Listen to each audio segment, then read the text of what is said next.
Hey there, this is your orchestration tutor, Thomas Goss.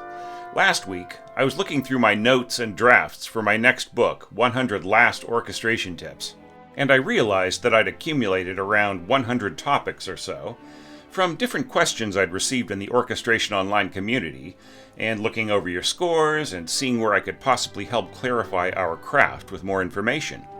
I also counted up all the preview chapters I've released so far as blog posts and videos, and the tally was 25. A few of these are exclusive Patreon posts, but that's still about a quarter of the contents. So I thought I'd announce 2 new tips about the clarinet that I just posted on the Orchestration Online website, along with some musical examples. First, let's talk about the clarinet's even-numbered partials. Orchestration manuals always stress the role of odd-numbered overtones for the clarinet, how its cylindrical bore results in overblowing from the fundamental tones, called the shallow mot register, up a whole octave and a fifth to the third partial, then a major sixth to the fifth partial, and so on, skipping the even-numbered partials which are easily available on other concert woodwinds, including saxophones. Sometimes this leads to a misunderstanding that the clarinet has no even-numbered partials at all, or that they play no role in the clarinet's tone. Nothing could be further from the truth. In my new tip, I show how, while even-numbered partials are a bit low in the threshold of perception for the shallow mot register, they become ever more prominent at higher and higher positions of overblowing. So while pitches in the Clarinet register have weaker second and fourth partials, their higher overtones have a more typical evenness of tone, which is why this register is named after a high trumpet. Then, up in the clarinet's altissimo register, the extremely high overblowing results in quite strong even-numbered partials. I love this geeky kind of information because it explains so much. For instance, it shows exactly why the silvery tone of the bass clarinet's upper range blends together so imperceptibly with lower register flutes, or why the E-flat clarinet sounds so shallow below and so incredibly bright above. And speaking of smaller clarinets, I often see 2 opposing kinds of comments about the C clarinet. The first one, usually by composers who hate transposing, is the proposition that we should just dump the B-flat clarinet and use the C instead. Usually this provokes the admonition that the C clarinet is totally obsolete and pretty much doesn't exist anymore.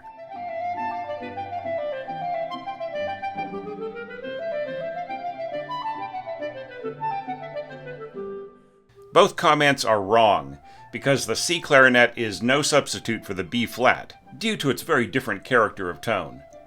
But on the other hand, while it's rare today, there are still quite a few players out there who have access to the instrument for late classical to early Romantic era repertoire that really needs it. Like, for instance, Berlioz's Symphonie Fantastique. Back during that period, before instrument builders developed modern keywork of pads and levers, different clarinets in the keys of E-flat, D, C, B-flat, and A were built that would facilitate easier fingering and better intonation, and the B-flat and A models are still used today in that regard. But while the C clarinet was used in C major and G scoring, it wasn't just for the fingering and intonation. The smaller construction of the instrument resulted in a tone that was considered dazzling to the point of harshness, to quote orchestration professor Javert in his new treatise on instrumentation. So there are many instances of C clarinets scored in tremendously powerful passages, where a cutting high end is needed, especially in conjunction with trumpets and upper strings.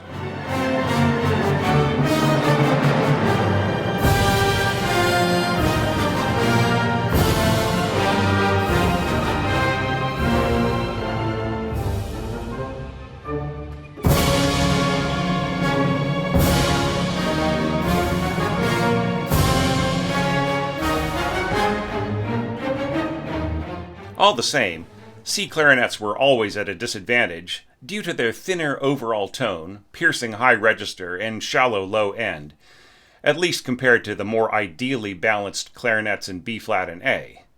So while they show up in some symphonies and operas, when they're not being used for their powerful direct energy, composers tended to score almost all of their notes within the staff, sticking close to their middle range.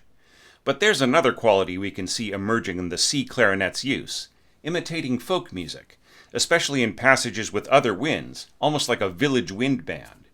We see this in some works from Beethoven to Smetana to Mahler.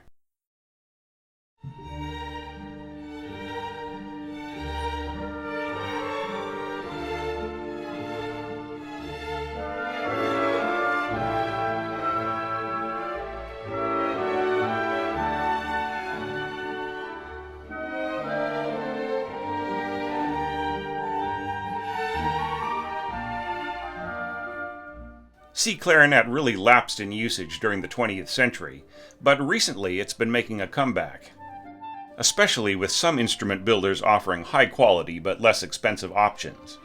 I have to say, I've witnessed the use of C clarinets in a fair number of concerts, with both pro and semi-pro level orchestras. But that still doesn't make it any kind of alternative to the clarinets in B-flat or A for composers who are afraid of transposing. Nor should you consider it safe to score in your own works without offering alternative parts for standard clarinets.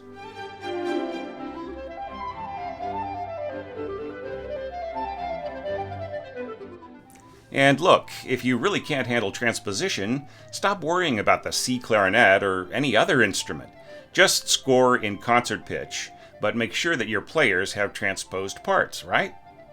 Anyway, both of my clarinet tips are linked in the description for you to click through and read for yourself.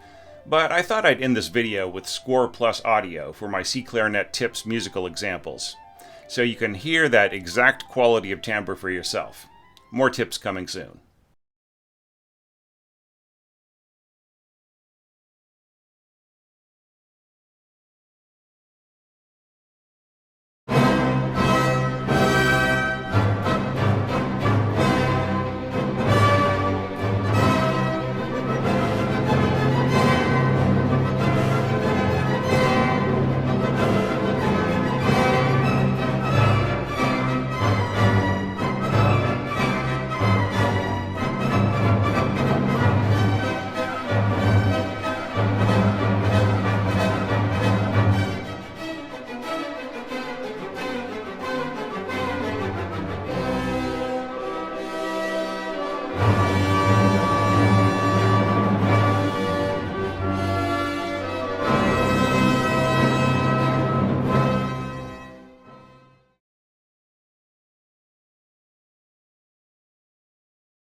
you.